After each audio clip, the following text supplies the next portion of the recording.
Good morning and welcome to Grace Church. My name's John, and you can normally find me in the sound booth on a Sunday morning. We're so excited that you're here with us this morning as we will be doing an interview with a missionary partner that we have in France. So with that, let's get started.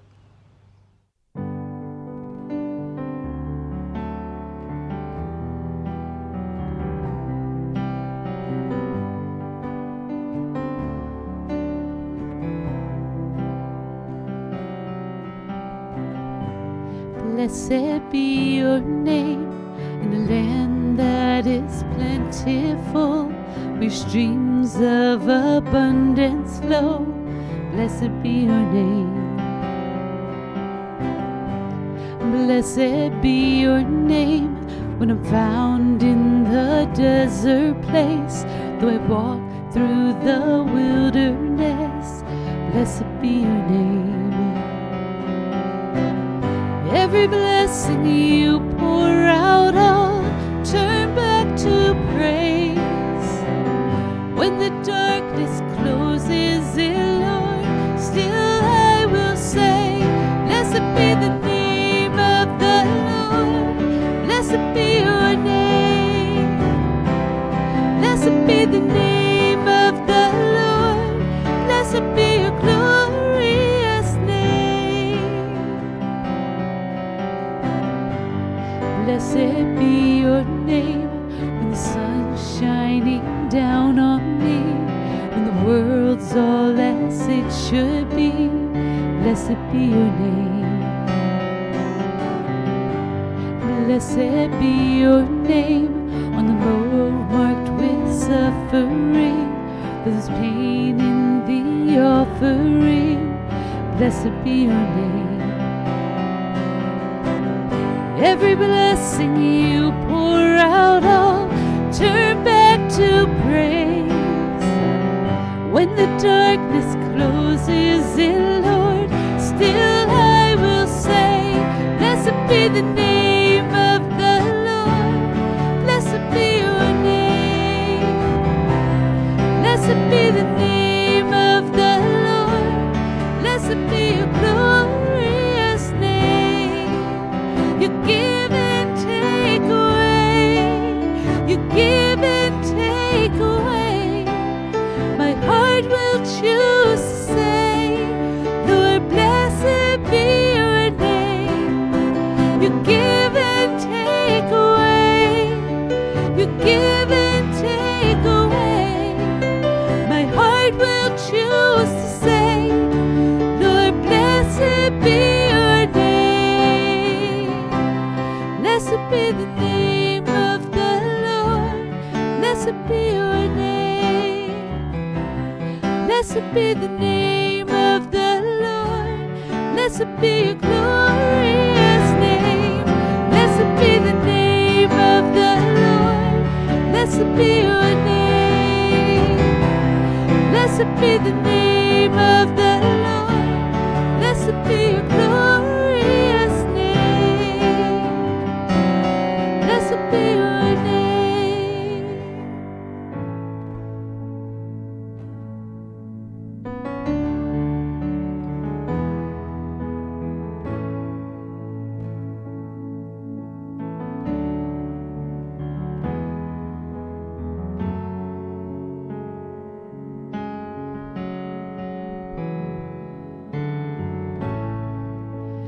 I wanna be close, close to your side, so heaven is real and death is a lie. I wanna hear voices of angels above, singing as one, hallelujah. Holy, holy, God Almighty, the great I am, who is worthy, none beside thee, God Almighty, the great I am.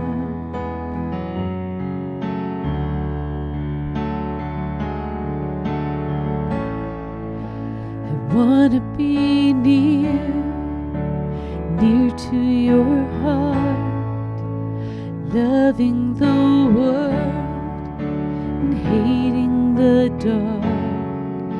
I wanna see dry bones living again, singing as one. Hallelujah. Holy, holy, God Almighty, the great I am, who is worthy, none beside thee, God Almighty, the great I am, the great I am. You're the great I am, the great I am.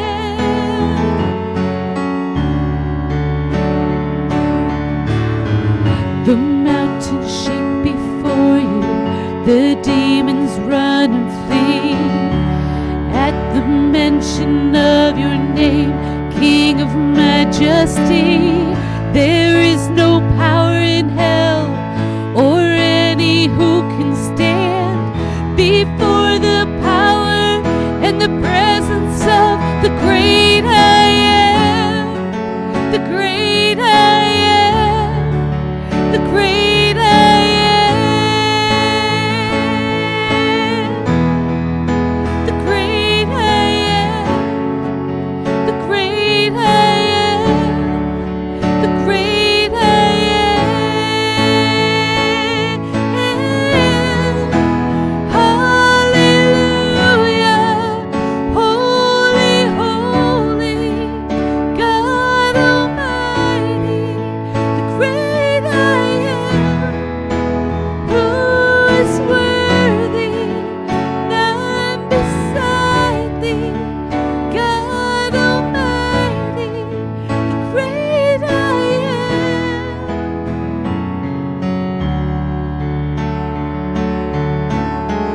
The mountains shake before you, the demons run and flee at the mention of your name, King of majesty. There is no power in hell or any who can stand before the power and the presence of the great I am, the great I am, the great I am. Hallelujah. Holy, holy, God Almighty, the great I am, who is worthy, none beside thee, God Almighty, the great I am, the great I am, the great I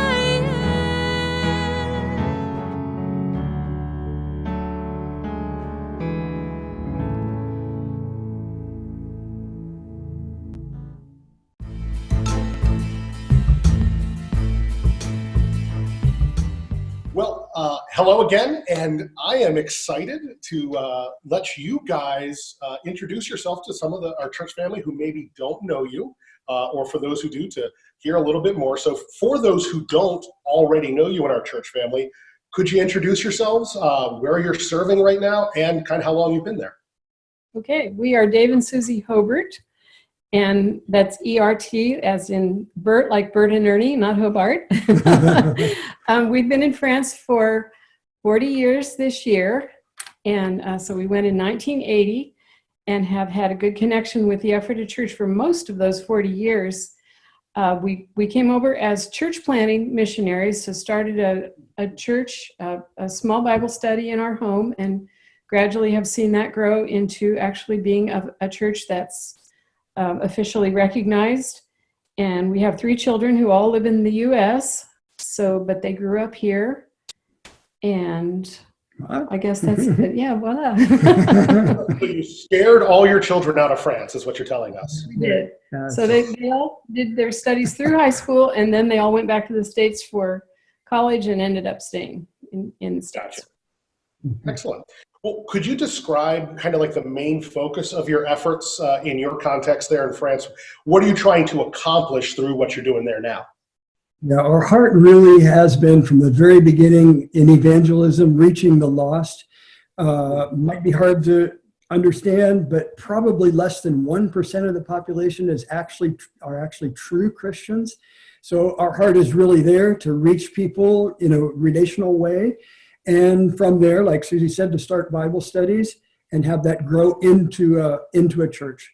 So relational evangelism and church planning. We've also worked with the Chateau Ministry, but we see things moving ahead. We're in a city a half hour from where we started the church in Mont-Solimine. We're in Paris-le-Monial, about a half hour away, and the church is moving ahead. In fact, we had a Zoom meeting last week. A new moderator was named, a new elder was named, 4 new members of the church, and the church is moving ahead, and it's a very exciting spiritual family there. And the people in our city, the contacts and the people that we get to know, then they're integrated into the church, and then we have meetings also here in our new city. So in the new city, are you starting another church, or is it more of an extension of the church you already planted? An extension. It's called a Point of Light in this city, which is dark, and we just try to reach people relationally and then plug them into activities that we have here, also very relational activities here, and then plug them into the church. Hopefully there will be a church also in this city. Excellent. Wonderful. Well, could you share maybe a story that shows off how God's been showing up in what you're doing recently? Mm-hmm. Well, one exciting thing that's happened in our work recently, all tied in with this COVID-19 business, is that one of the young dads in our church got really sick with it. He's a kidney transplant patient, years ago. And so he was on the list of people who was especially susceptible of getting sick. Came down with it really bad, had to be hospitalized, put on a ventilator, was in an artificially induced coma, and to the point where the medical team around him pretty much said, we can't do anything more for him. And one cool thing, his wife is a really sharp person. They have three children, and she would call every day to get the news, how he was doing. And some of the nurses would have a little more time to talk to her than others. Usually it was pretty quick. And so one day she said, I know he's in a coma and isn't talking or anything, but could I talk to him? And the nurse said, no, we're way too busy for that. We really can't do that. So a couple days later, when she called to find out how he was, another nurse was on the phone, and he said, this was a male nurse, he said, I heard that you asked if you could talk to your husband. Do you still want to do that? And she said, yes, I really would love to. So he said, I'll put my phone on speakerphone and you can talk to him. So she had a chance to talk to him, still in a coma, talk to him and tell him how she loved him and the family loved him and the church was all praying for him and God hadn't forgotten him, and we were praying for the doctors and nurses who were around him. And this other nurse told her afterwards that the people in the room with him were in tears, that was just really a touching thing for them.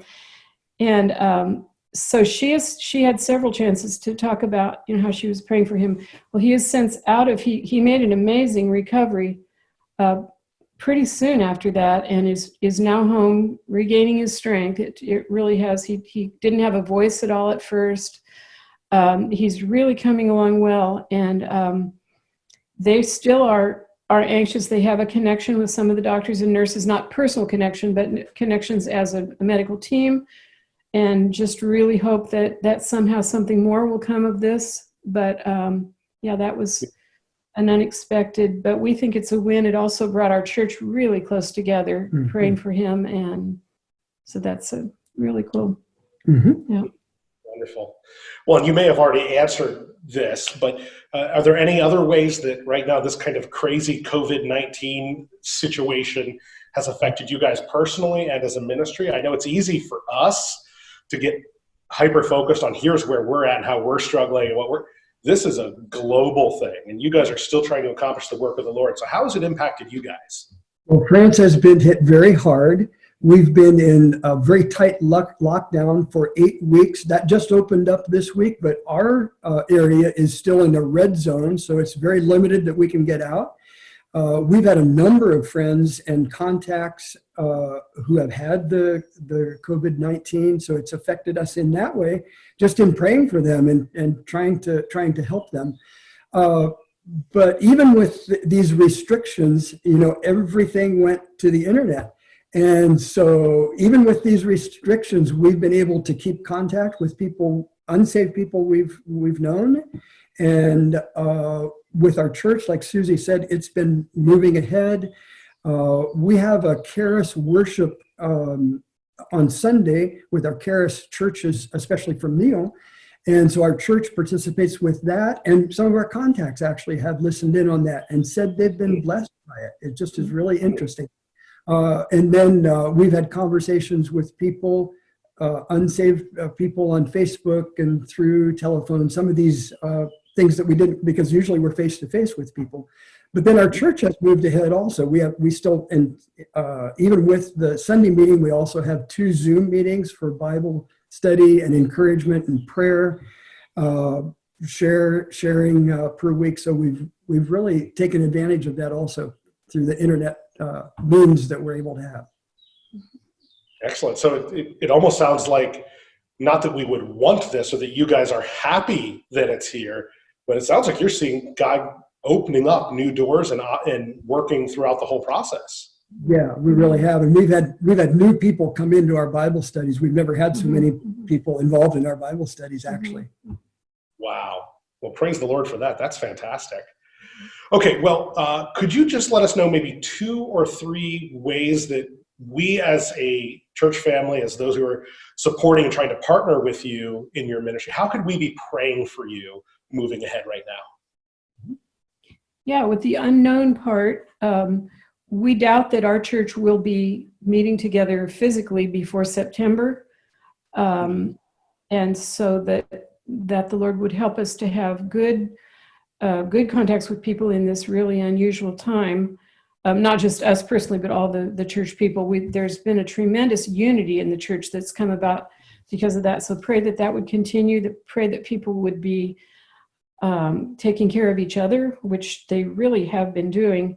And then as the church becomes more and more autonomous, really under their own leadership, and as we pull back to make them fully autonomous and supporting themselves and totally directing themselves, that would continue to work out, that the enemy would not be able to create division, which he has in the past. Unity and continuing strength, that the church would grow, that people would reach their friends and neighbors and family too. Wow. And I thank you for sharing that. You're sharing the same things that we are praying about and that we're looking to see in our ministry and our context here. It's so great to see that what the Lord's trying to accomplish here, he's trying to accomplish in France. We're on the same mission. Right. Exactly. And we pray for you too. Thank you very much for your Yeah.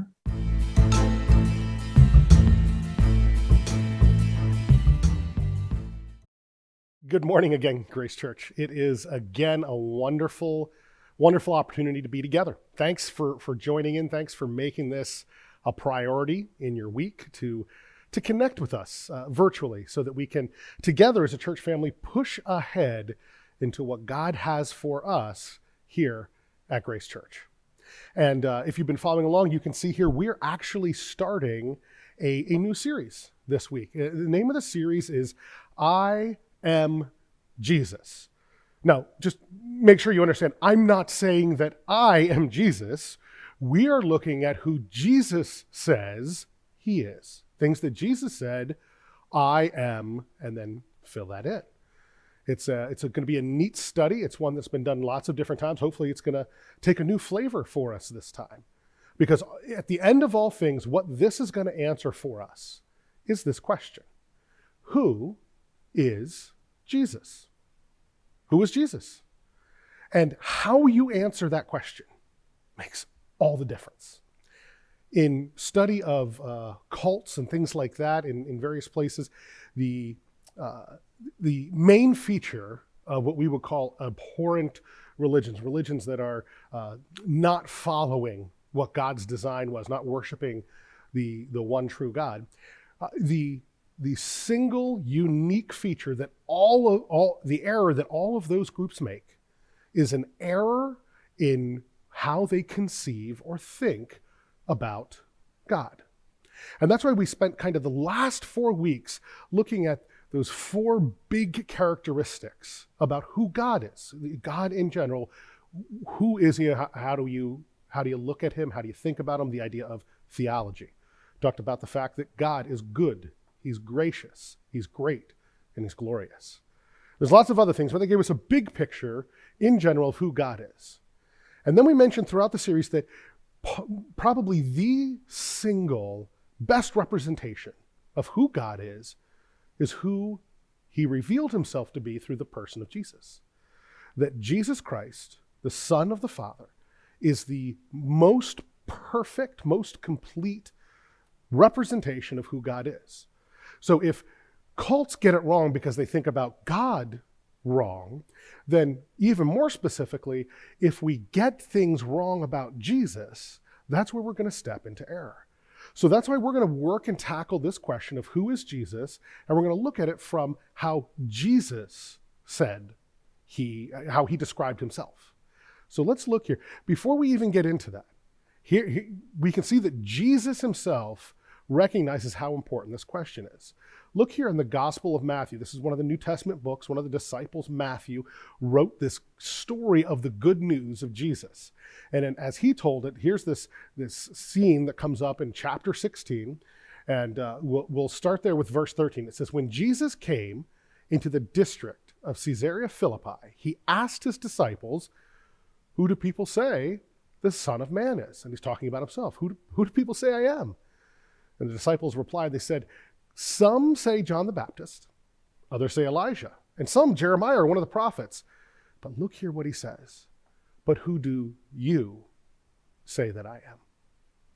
And if we keep reading in here, we see that Peter declares that Jesus is the Son of God, that Jesus is the Messiah that they had been looking for. It's a beautiful picture. Jesus actually says, on the basis of that confession, that truth, that he will build his church. That is the core understanding of what it means to be the church, is to understand who Jesus is.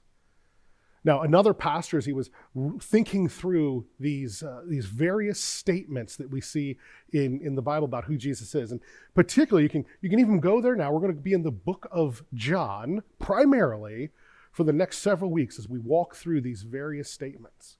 But as this pastor was looking at these statements that Jesus made concerning himself, he said this, thinking about it in general. He said, when Jesus says, I am, and then whatever he's using there, whatever moniker he's using to describe who he is, when Jesus says, I am, we should pay close attention.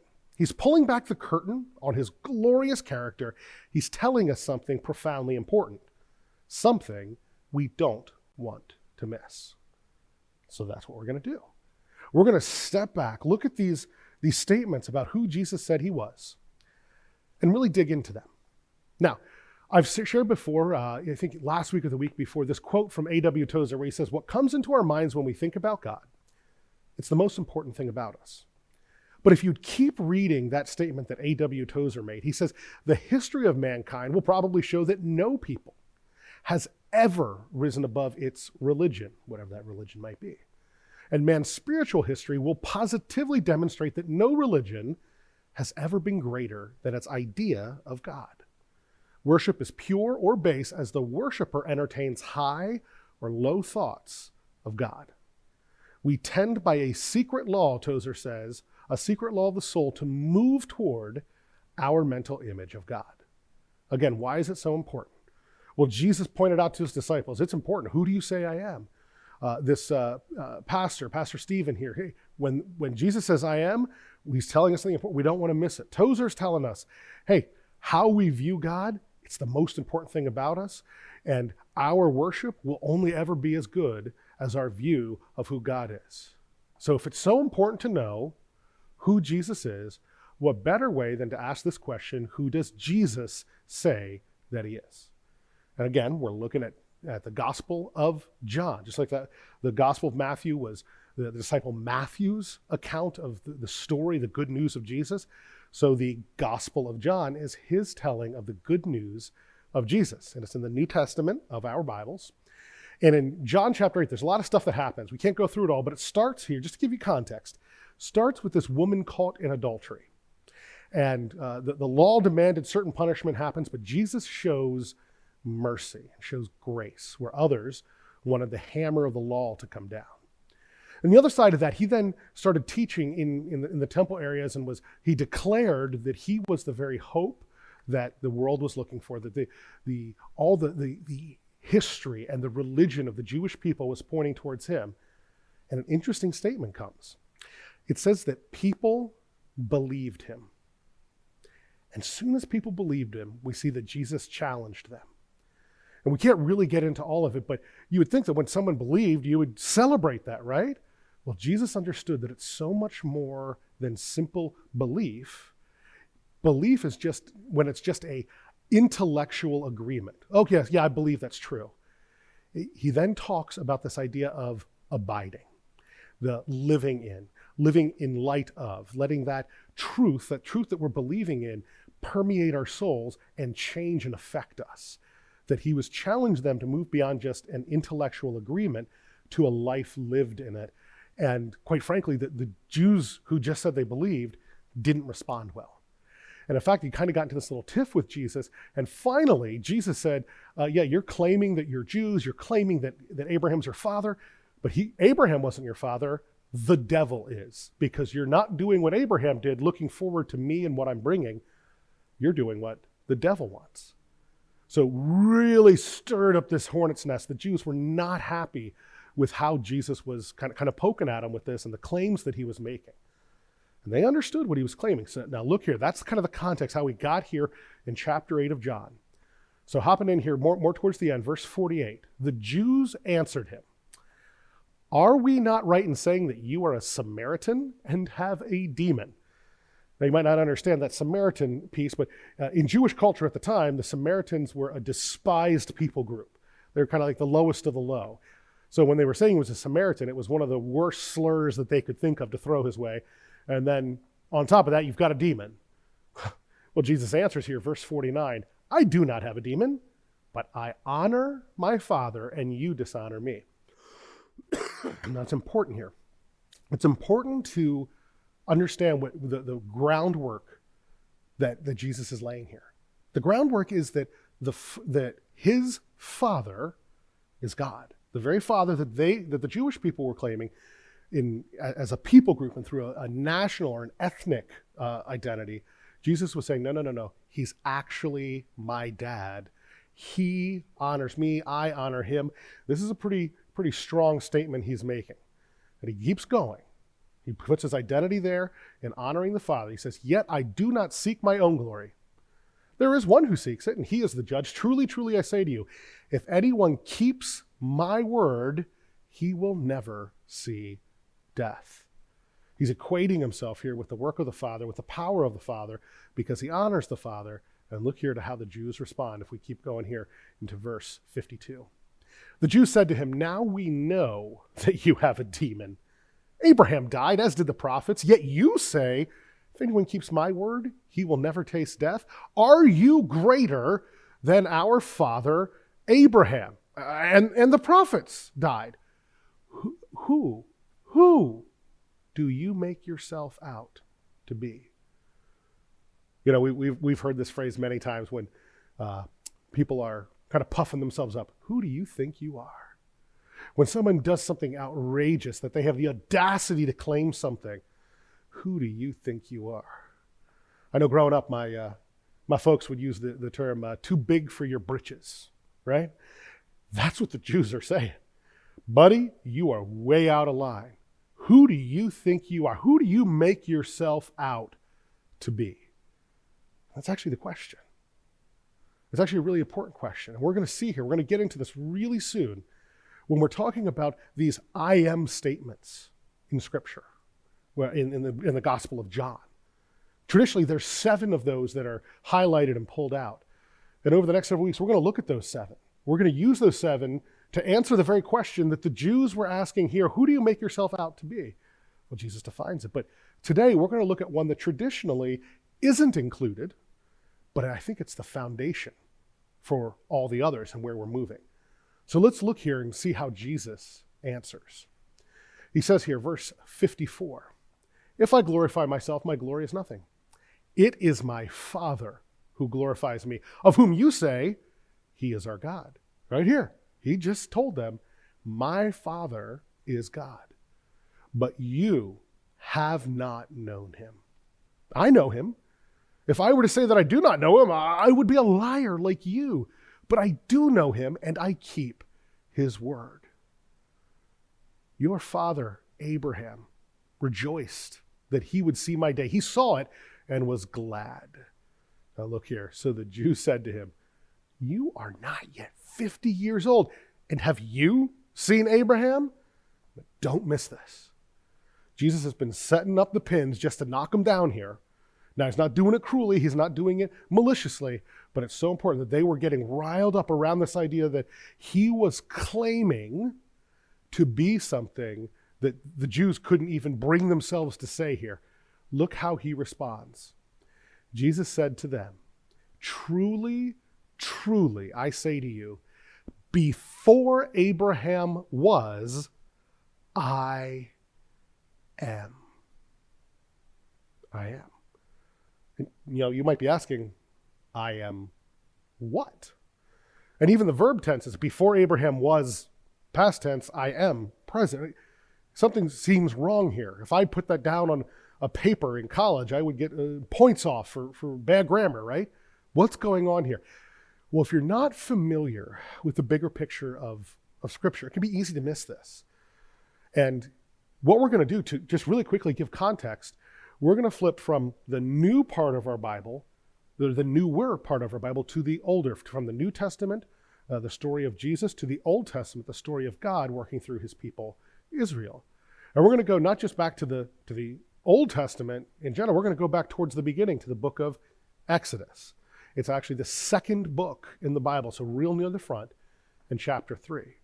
Because this word, the Jews knew exactly what he was saying. Let's flip here. Let's go to Exodus chapter 3 and verse 13. Here's Moses on the side of a mountain. This is what's called the burning bush encounter.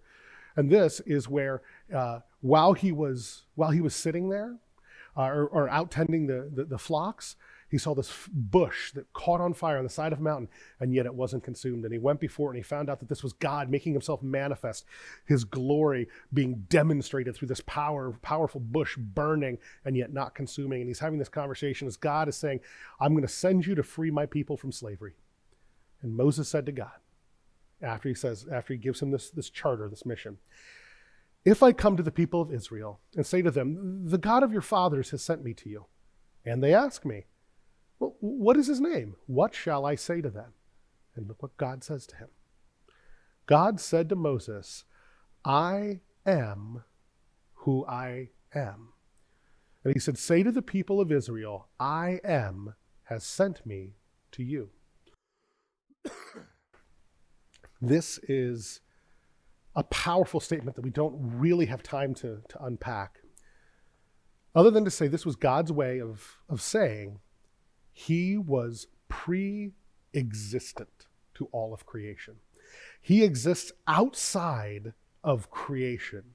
He has eternally existed. And in fact, the only way God can truly define himself is by comparing himself to himself. Nothing else can be used to define God except God himself, because he is so holy and righteous and other. He is eternal in every aspect of the word. I am has sent you. He looks to the people that he created and says, I exist. Throughout all eons of time and beyond time, outside of time, God is eternally existent. That's the context, and that's the God that the Jews worship. In fact, this phrase, I am, it was called the Tetragrammaton. It was the name for God that was so holy that they wouldn't even say it. In fact, when they got to this word, this name for God, Yahweh, they would say the word Adonai, which was another word that was used to describe God, Lord. And in fact, the word that we will sometimes use, Jehovah, to describe God, isn't actually a word. You get Jehovah when you take basically the consonants from Yahweh and put the vowels from Adonai on top, and you get this other word that doesn't really exist as a word. And that's how some people would get away without saying Yahweh, because they wanted to hold it in such high esteem, such high regard. So that's the context of this name of God, the I am, the Yahweh. Well, Jesus here, when he says this, before Abraham was, I am. If he were speaking Hebrew at this particular moment, he would be saying, before Abraham was, Yahweh. And so what did the Jews do in response? They picked up stones to throw at him. But Jesus hid himself and went out of the temple. See, Jesus revealed who he was. He claimed to be God, a very God. And that is the context that we need to remember as we look ahead over the coming weeks to all the things that Jesus says that he is, all the ways he uses to describe himself. But at the base, the foundation of it, Jesus finds his identity in himself. Why? Well, because Jesus is the infinite, eternal God. He can only ever truly be defined by himself. We have to remember that. His worth, his purpose, his identity, it's all rooted in himself. And he's right to do so because of who he is, because of his glory, because of his greatness, because of his goodness, because of his grace. Because of the very character and nature of who he is, he must only ever be defined by himself. But in response to that, Jesus finds identity in himself. We need to find ours in him. As created beings, we need to find our worth, purpose, and identity in the one who created us. He knows what we were designed for. He knows the glorious eternity that he has laid out in store for us. He has gone to every extreme to pave the way, to rescue us from our own devices. He has gone to every extent to bring the good news of his kingdom to bear. Now, when I do that, when I find my identity in him, everything changes. Everything. How I view myself, how I view others, how I view my purpose in this world, what I do with my time, what I do with my resources, what I do with the very life I've been given, how I engage in dialogue with other people, how I think through my decisions in life, how I go about deciding. All of it changes when I find my identity in the one who created me and can only be defined by himself because he is that glorious. So that's what we're going to do. Next several weeks, we're excited that you're going to join with us in here. We're going to go on this journey of who Jesus says he is. And it looks like we're going to take about 7 weeks, a week for each one of these statements. To find our identity in Jesus, we need to know who he is. If I'm going to be defined by him, I need to know who he is. And he's given us a great amount of information on who that is. Now, maybe as we're thinking about this, you're looking and saying, well, I don't know if I do have my identity in Jesus. If you're not sure, we'd love to talk with you. I would love to talk with you so that you can know what it means to be defined by one who loves with reckless abandon. Would love to help you in that journey. If you're saying, man, I think that I'm there. I think that I am, that I found my identity in Jesus, but I don't know what to do next. We'd love to, again, have a conversation with you and help you there. So if you're somewhere in there, if you've made some of those decisions or you have questions about it, we'd love for you to reach out to us. You can hit us there at that email on your screen, gracechurchephrata@gmail.com. send us an email. Let us know how we can help. Tell us about some decisions you made or ways we can be praying for you. And again, if you're at the point where you're able to help support financially what's going on, we've got increased costs coming up as we look towards reopening, and also helping and supporting those throughout our community who are in difficult situations. If you're able to help give, you can do that online by going to our website, by going to that link you see on your screen, or just texting your donation to 84321. Thanks, church family. Can't wait to see you again.